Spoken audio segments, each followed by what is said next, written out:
Welcome to Dine Inspiration, where I find must-try food spots and search for products online to enjoy tasty dishes at home inspired by my food adventures. Hit the like, share a comment, and subscribe to the channel to get new inspirations when I upload. Today, we're going to the city of Pittsburgh. I grew up an hour or so from Pittsburgh, and so visiting always brings back good memories, but I've never explored its restaurant scene until this year. I'm back living in my hometown and have heard and read good things about Pittsburgh's restaurant scene. So I'm going to go find what great eats they have to offer and then use it to inspire a dish I can make from home when I don't want to hit the road. So first up, I went to try a good Chinese food spot. I have a particular love of Sichuan and discovered ChengDu Gourmet. This restaurant was recently a James Beard semi-finalist for Best Chef Mid-Atlantic, so I went to get a taste. I chose the North Hills location, which is a bit out of the city center in the northern suburbs. As I entered, I could see lots of accolades lining the walls, and the restaurant could serve as a movie set for a Chinese restaurant anywhere in America. But enough about that. What's important here is the food. They had two huge menus, one Americanized and the other traditional Sichuan. I chose from the traditional menu as I was searching for something similar to the Sichuan dishes at one of my favorite Chinese restaurants in the Boston area called Sichuan Gourmet.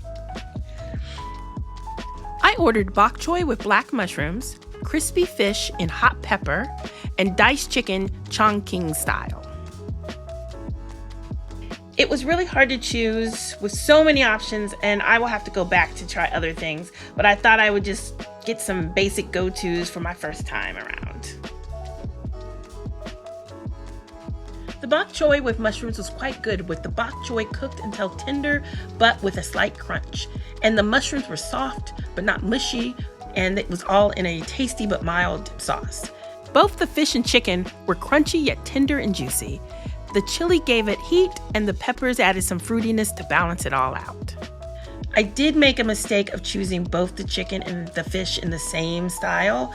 I should have gotten something else with more of a sauce, but these dishes were tasty. However, on the guidance of the lovely waiter, I decided to dial back the spice. That was a mistake because I think it also dialed back the flavor punch I usually get. Overall, I enjoyed ChengDu and would come back again to try more things. I think I could find a new favorite in the pages of those huge menus. One thing I do wonder about when I see huge menus, how can a kitchen really cook all of these different things at a high level?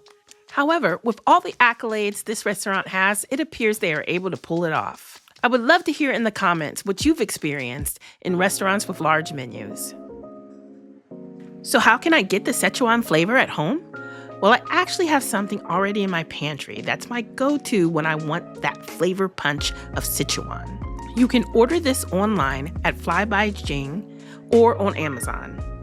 While Fly by Jing are probably better known for their chili crisp products, the Fire Hot Pot is elite. I often use it as intended as a hot pot base, but when I just want a fast bowl of soup, I just do a quick pot.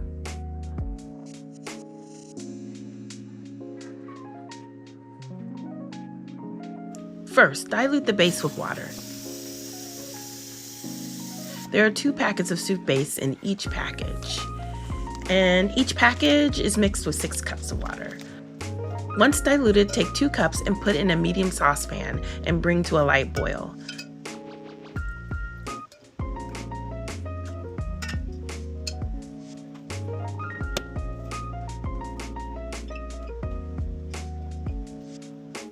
While it heats, choose your vegetables. Today, I had snow peas, broccoli, bok choy, and mushrooms.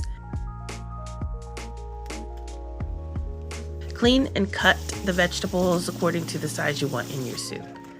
I like to cut them to be fairly bite-sized and quick to cook.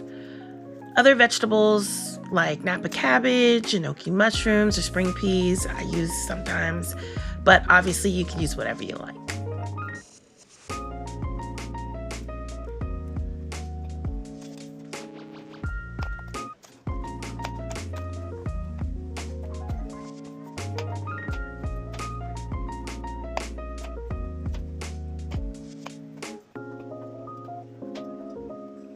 For proteins, I like the mix of thinly sliced beef and salmon. I can usually find shaved steak in my local grocery store, or in some areas that have an H Mart, they have beautifully shaved beef, lamb, and other meats that you can buy frozen. And also you can use any seafood. I chose salmon as I feel it holds up well against the power of the Sichuan flavor. You can also add rice, noodles, or dumplings. I tend to use rice and I like it on the side as it can get lost in the soup, but that's up to your preference. Today, I just heated up some rice. Once your hot pot broth is heated up, drop in the vegetables. You may have to divide them into slower and faster cooking veggies, depending on what you chose.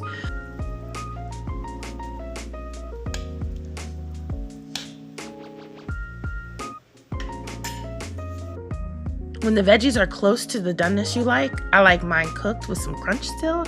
The rest goes fast, so add your salmon, cook for a couple minutes. Not too much, as you don't want to dry it out. Now cut the heat and just add your beef to the broth.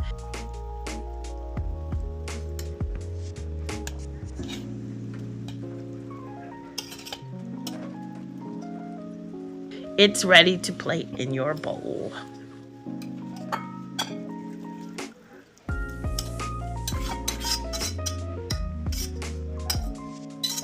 This hits the spot. The flavor has so many layers. And the blend of ginger, garlic, cinnamon, fennel, cardamom, clove, to name some of the spices, really is magical. It works with the vegetables and meat perfectly. Watch out for the numbing heat though. I have been choked up a couple times when that hot peppercorn hits the back of my throat and numbs it. But I love the dance between pain and pleasure. You have to try it if you love Sichuan flavor and you can take heat. Great job, Fly by Zing. I really like this company. They make a lot of quality products. I even see the brand in Whole Foods, but you can get it online at Amazon and at the Fly by Jing webpage, among others. I hope you've discovered a new flavor inspiration. Until next time, remember, life's a banquet, so pull up a seat.